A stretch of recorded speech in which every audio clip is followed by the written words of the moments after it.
ఆందోళనకరంగా ఉందో ఈ వరుస సంఘటనలు నిరూపిస్తూ ఉన్నాయి. రోజుకి 70కి పైగా మహిళల మీద దాడులు, అత్యాచారాలు, హత్యలు, కేసులు నమోదవుతున్నాయి. గంటకి 3-4 సంఘటనలు మహిళల మీద ఇలాంటి సంఘటనలు జరుగుతూ ఉండే పరిస్థితి ఈ కూటమి ప్రభుత్వం అధికారంలోకి వచ్చాక ఈ రాష్ట్రంలో మనకు కనిపిస్తూ ఉంది. అది ప్రభుత్వమే తమ లెక్కలను చెప్తూ ఉందంటే అన్అఫీషియల్గా ఇంకెన్ని ఇలాంటి సంఘటనలు జరుగుతున్నాయో మనం అర్థం చేసుకోవచ్చు. ఇంత క్రూరంగా వాళ్ళిద్దరి మీద దాడి చేశాడు అంటే ఇలాంటి దుర్మార్గులకి ఇంత ధైర్యం ఎక్కడి నుంచి వచ్చింది? ప్రభుత్వం తాలూకా ఉదాసీనత, ప్రభుత్వం తాలూకా నిర్లక్ష్యం. ఇన్ని సంఘటనలు రోజు జరుగుతూ ఉన్నా ప్రభుత్వం దీని మీద సరిగ్గా రెస్పాండ్ కావట్లేదు. కాబట్టి ఇలాంటి పనులు చేసే వాళ్ళకి ధైర్యం పెరిగిపోయి రిపీటెడ్గా ఇలాంటి సంఘటనలు చేస్తూ ఉండే పరిస్థితి మనం చూస్తూ ఉన్నాం.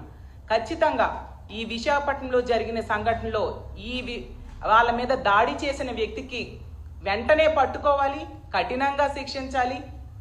తల్లిదండ్రులు, ఇంట్లో వాళ్ళు కోరుతూ ఉన్నారు, బంధువులు ఉరిశిక్ష వేయాలని. అలాంటి కఠినమైన శిక్షలు వేయాల్సిన అవసరం ఉంది. అదే విశాఖపట్నంలో గతంలో నీరబ్ శర్మ అనే వ్యక్తి పెదగంటి అడిలో ఒక అమ్మాయి మీద దాడి చేసి పారిపోతే ఈ రోజు కూడా పట్టుకోని పరిస్థితి. సాక్షాత్తు హోమ్ మినిస్టర్ నివాసం ఉంటున్న జిల్లా విశాఖపట్నం. అలాంటి దగ్గరే ఇన్ని సంఘటనలు జరుగుతున్నా కూడా ఎటువంటి చలనం కూడా ప్రభుత్వంలో కనిపించట్లేదు. ప్రభుత్వం తాలూకా ఉదాసీన వైఖరిని అలుసుగా తీసుకొని ఈరోజు ఇలాంటి సంఘటనలు రిపీట్ అవుతూ ఉండే పరిస్థితి మనకు కనిపిస్తూ ఉంది.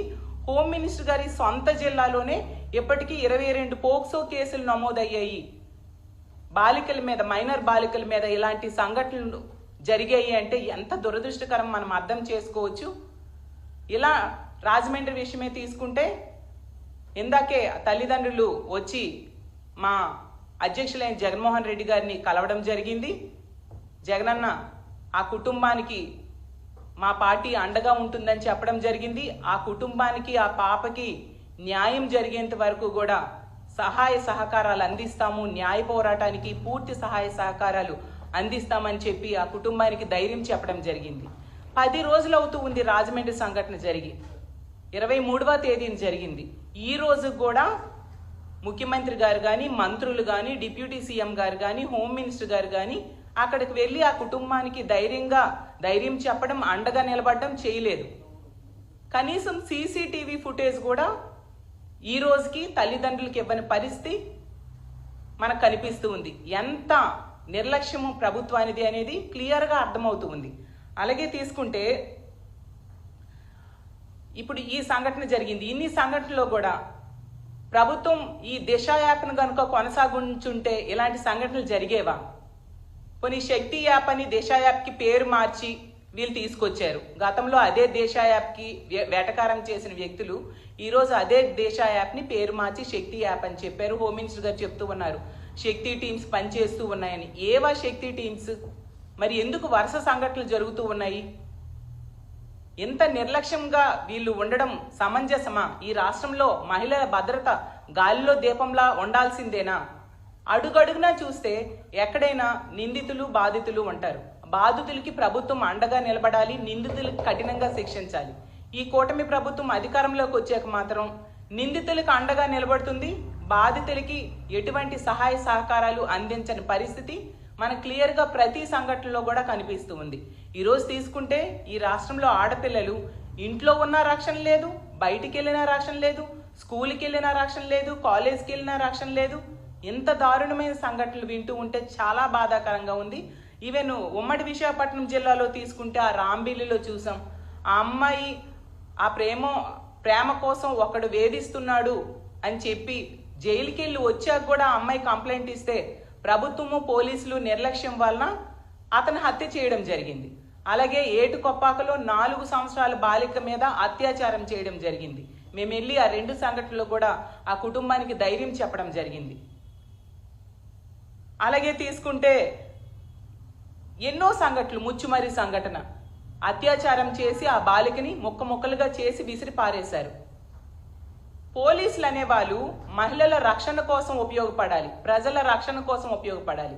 కానీ ఈ కూటమి ప్రభుత్వం అధికారంలోకి వచ్చాక పోలీసుల్ని రెడ్ బుక్ రాజ్యాంగం ఎలా అమలు చేయాలి దాని మీద ఉపయోగిస్తున్నారు తప్ప శాంతి భద్రతల పరిరక్షణ కోసం కానీ మహిళల రక్షణ కోసం కానీ ఉపయోగించని పరిస్థితి మనకు క్లియర్గా అర్థమవుతూ ఉంది. ఇంత దారుణమైన పరిస్థితులు నెలకొనుంటే అసలు ఈ ఆంధ్రప్రదేశ్ రాష్ట్రంలో ఆడపిల్లల తల్లిదండ్రులు తమ పిల్లల్ని బయటికి పంపాలంటే భయపడే పరిస్థితులు రోజు రోజుకి ఎక్కువైపోతూ ఉన్నాయి. కాబట్టి మేము ముందు నుంచి కూడా ఈ ప్రభుత్వాన్ని వేడుకుంటూ ఉన్నాం. మహిళల భద్రత అనేది ప్రభుత్వం తాలూకా ప్రథమ ప్రాధాన్య అంశము. కాబట్టి దానికి ప్రాధాన్యత ఇవ్వండి. మీరు ఇన్ని సంఘటనలు జరుగుతూ ఉన్నా ఎందుకు వీటి మీద ఒక సమీక్ష లాంటివి నిర్వర్తించడం లేదు?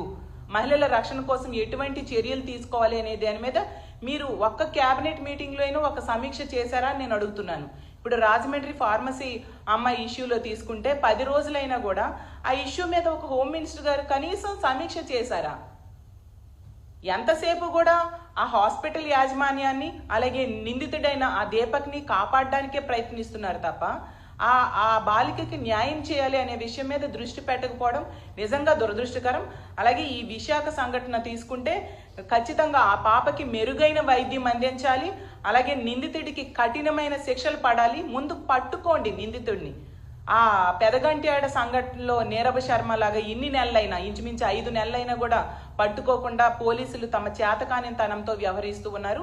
అలా కాకుండా ఈ నిందితుడిని వెంటనే పట్టుకోవాలి. ఇంకొకసారి ఇలాంటి పనులు చేయాలంటే భయపడేట్టుగా ఇలాంటి దుర్మార్గులకి కఠినమైన శిక్షలు వేయాలని మా వైఎస్ఆర్ కాంగ్రెస్ పార్టీ తరఫున డిమాండ్ చేస్తూ సెలవు తీసుకుంటాం.